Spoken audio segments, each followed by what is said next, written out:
Mesdames et messieurs, bonjour et bienvenue à cette grande édition de la télévision rwandaise. Et tout de suite, nous commençons par le président de la France, Emmanuel Macron, qui a montré que le pays participant à cette conférence, ils ont une compréhension commune de la crise actuelle, ce qui laisse espérer que cette conférence sera suivie d'actions concrètes qui conduiront à une manière stable de promouvoir l'investissement et d'accélérer le développement dans les pays en voie de développement. En particulier, les problèmes du monde sont très différents de ceux des gens vivant dans le monde d'avant. Le chef de la France a déclaré que les deux institutions devraient travailler plus étroitement ensemble avec la gouvernance qui sera réformée. Il a laissé continuer à être dominé par les pays riches. Emmanuel Macron a déclaré que ces actions contribueront à réduire les inégalités qui ne cessent d'augmenter entre les pays riches et les pays en voie de développement. La responsable du Fonds monétaire international, Kristalina George, a souligné que le Rwanda ainsi que la Barbade est l'un des pays qui entretient une relation stable avec le Fonds monétaire international. En particulier au Rwanda, la responsable du FMI a déclaré que le fonds est apprécié par le gouvernement du Rwanda dans le domaine de l'investissement. Elle a permis également au Fonds monétaire international de continuer à fournir des fonds qui permettent au pays de continuer à atteindre ses objectifs économiques.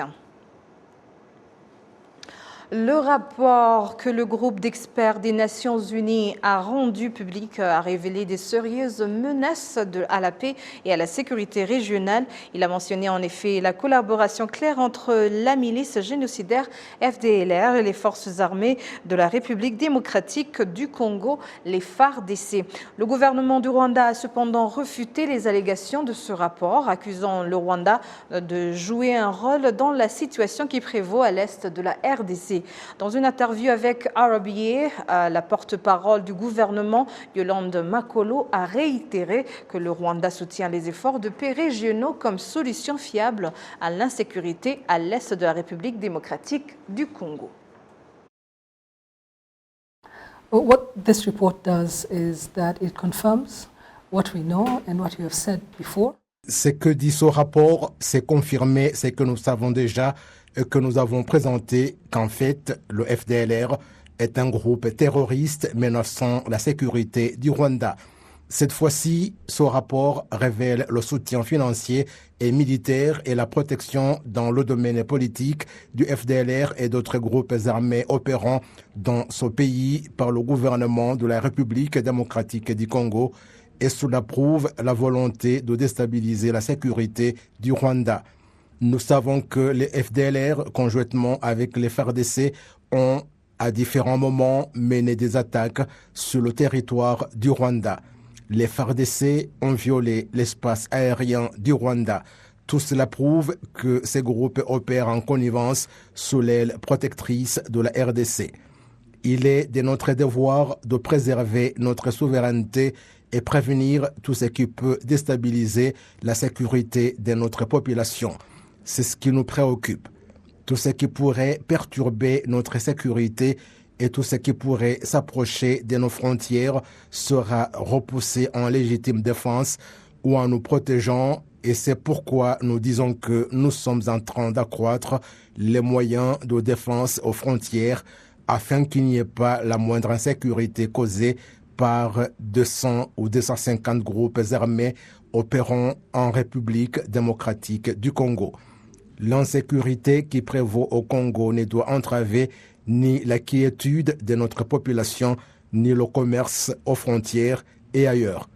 Ce que fait ce rapport en falsifiant les faits qu'il présente est le fait d'ignorer la réalité de ce qui se passe au Congo et de ne pas expliquer les raisons profondes de l'insécurité qui prévaut au Congo. Tout cela est en train de minimiser les résolutions des chefs d'État des pays de la région et les accords de Luanda et Nairobi. Différents organes de l'éducation des pays membres de la communauté est-africaine sont en train d'examiner ensemble les mesures appropriées pour éliminer les lacunes que la pandémie de Covid-19 a entraînées, car il y a où des élèves ne fréquentaient plus l'école depuis 2 ans. Le ministère de l'Éducation au Rwanda indique que dès l'apparition du Covid-19, des mesures ont été mises en place, notamment l'enseignement en ligne. Les détails avec Kassim Youssouf. Différents organes œuvrant dans le secteur de l'éducation indiquent que la pandémie de Covid-19 a entraîné des lacunes dans ce secteur et que des mesures pour la relance de l'éducation dans les pays de la région est-africaine s'imposent. La pandémie de Covid-19 n'a pas affecté l'Éthiopie seulement en ce qui concerne l'éducation, mais c'est le monde entier. Et les effets ont été ressentis dans tous les domaines, tant social que politique et économique. Par exemple, dans nos pays où la technologie n'est pas développée, en période de confinement, les élèves n'étudiaient pas. Il est donc important de se servir de la technologie dans l'éducation. COVID-19, of course, disrupted learning. Schools closed across the region. La pandémie de Covid-19 a beaucoup affecté l'éducation. Dans la région, les écoles ont fermé les portes et dans différentes places pendant 2 ans. Cela a donc beaucoup affecté les jeunes enfants. Nous sommes ici pour voir comment accélérer et éliminer les lacunes auxquelles nous avons été confrontés. Autre chose, c'est voir comment les enfants qui ont abandonné l'école puissent y retourner et bien suivre les cours. So that children who are out of school for one reason or the other are brought back to school and they can read better.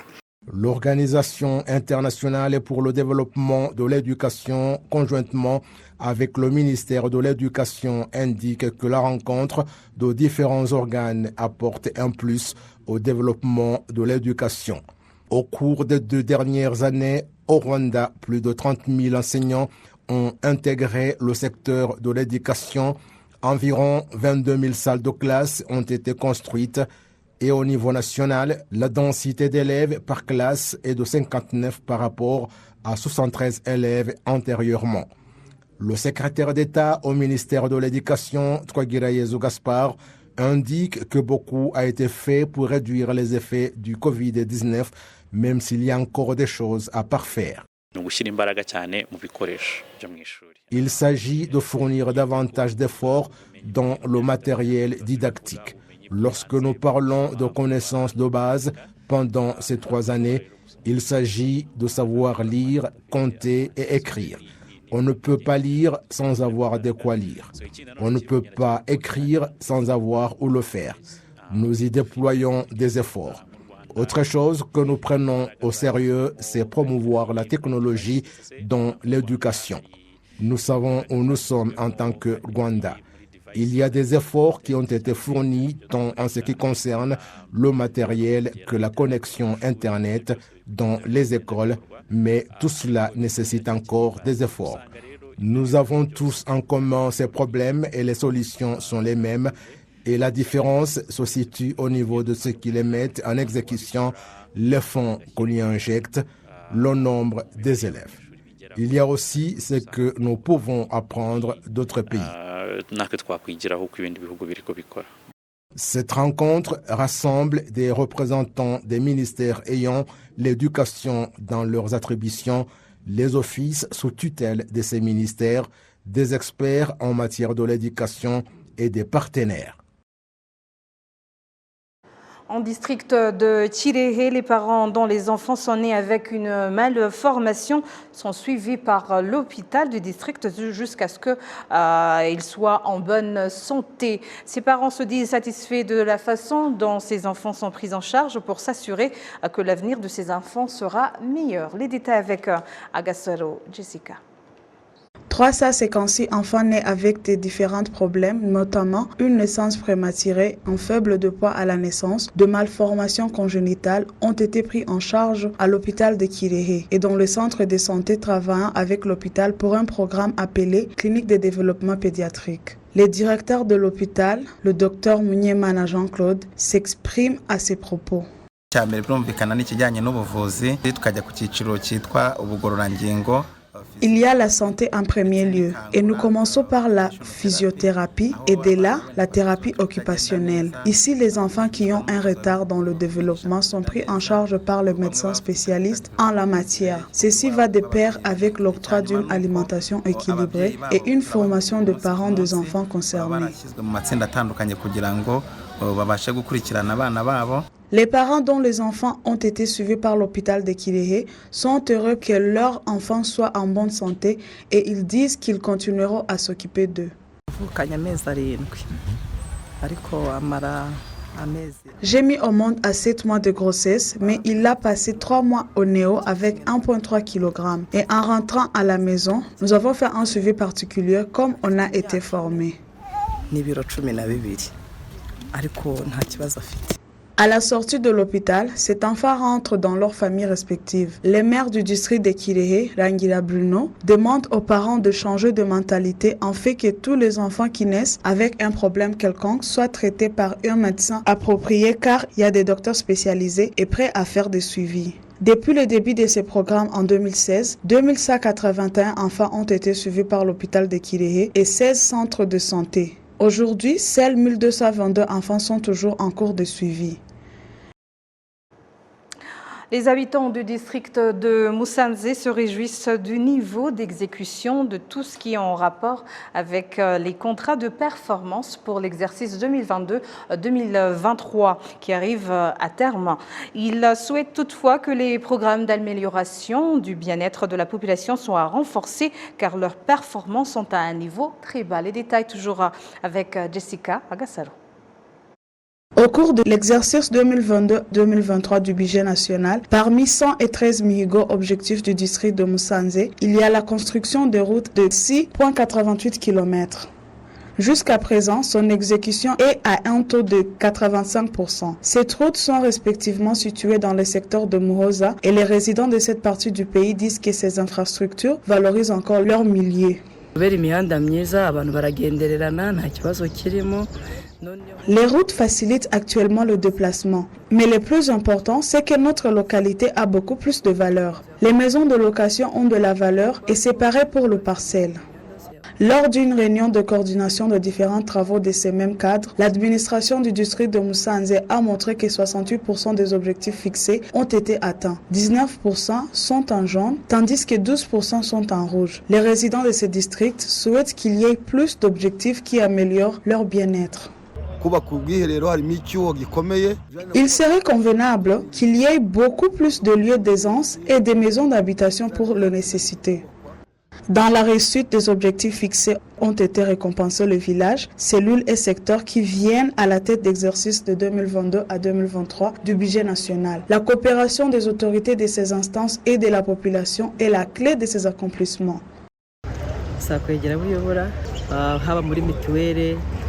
Ici, il est question de se rapprocher de la population en général, mais des nécessités en particulier afin de travailler avec eux pour leur propre intérêt. Les maires du district de Musanze et Ramuri Janvier indiquent en tout ce qui est dans la mesure du possible et en train d'être fait pour qu'il y ait un changement positif dans les objectifs qui ont toujours un niveau bas dans leur réussite. Dans le district de Musanze, parmi les 14 objectifs dont la réussite est encore en arrière, il y a notamment accessibilité de l'électricité pour le nouveau ménage, ce qui est toujours à 49%, et le mariage légal pour le ménage qui vivent ensemble illégalement, ce qui est toujours à 68,7%.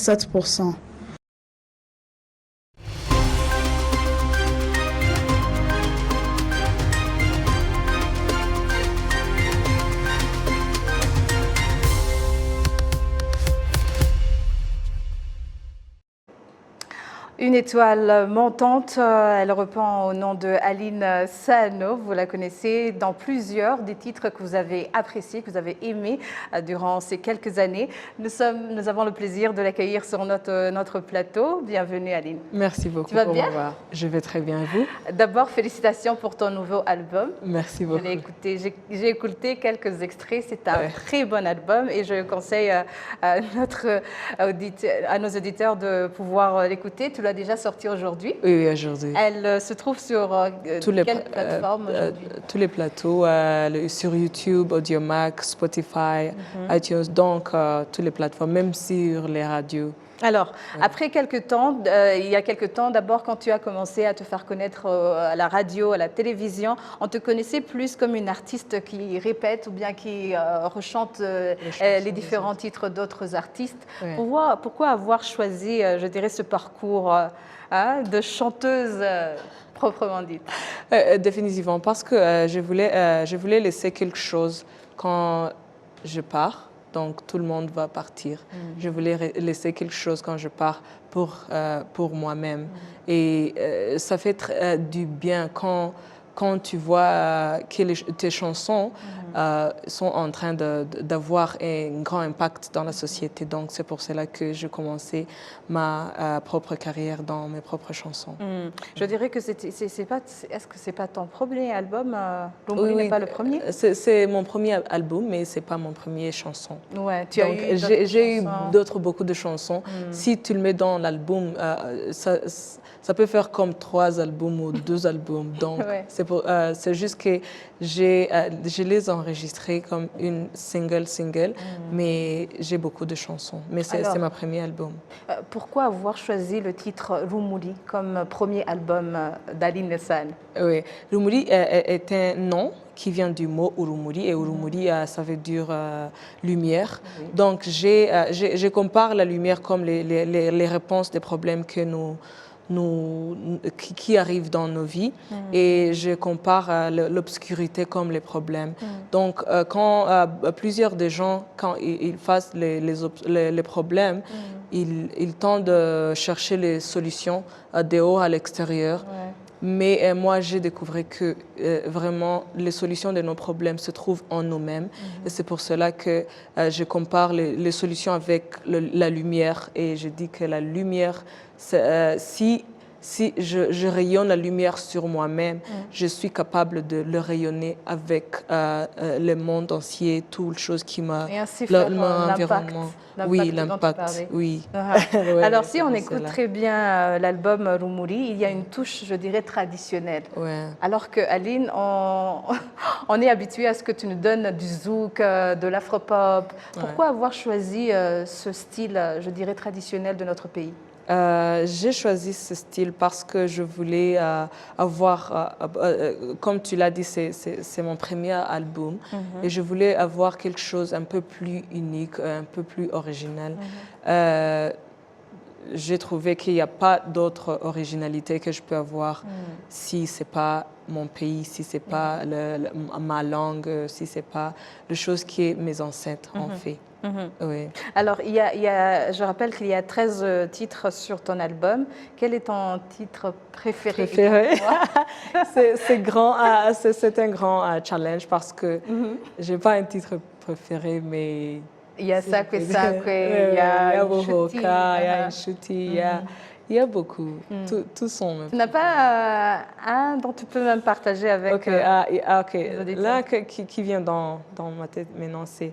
Wohoka, wohoka, simbuka, urya wanaguruka, ririmba, ririmba, singombwa, kuririmba nka malayika, wohoka, wohoka, simbuka, urya wanaguruka, ririmba, ririmba, singombwa, kuririmba nka malayika. Oh, tu as même une très belle voix, tellement on est emporté. Alors, dans cette chanson, Wohoka, tu racontes la manière dont on doit se lâcher, faire ce qu'on veut. Est-ce une expérience que tu as vécue? Est-ce qu'il t'est arrivé une fois où tu te disais, ça, c'est pas Aline, c'est une autre personne, alors je dois me lâcher, je dois faire ce que je veux? Oui. Mais c'est pas beaucoup de ça, mais c'est aussi tu vois, dans la vie, tu vis, mais tu vis en pensant à demain. Mais dans cette chanson, je dis, tu dois vivre maintenant parce le que moment présent. Oui, le moment présent, parce que tu sais pas ce qui va arriver demain. Donc tu dois prendre l'avantage de maintenant parce que c'est ce que tu as. Oui. Alors, est-ce qu'on peut dire que ce style va continuer ou bien est-ce que c'est définitif? Aline, on va dire, c'est une chanteuse de type traditionnel ou bien tu vas toujours varier les styles de musique? Moi, je voulais m'exprimer comme une artiste qui n'a pas de limite.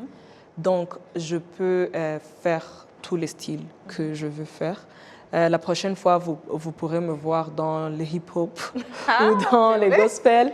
Donc, moi, j'aime faire toutes les choses qui me fait plaisir, mais aussi qui sont originales et uniques.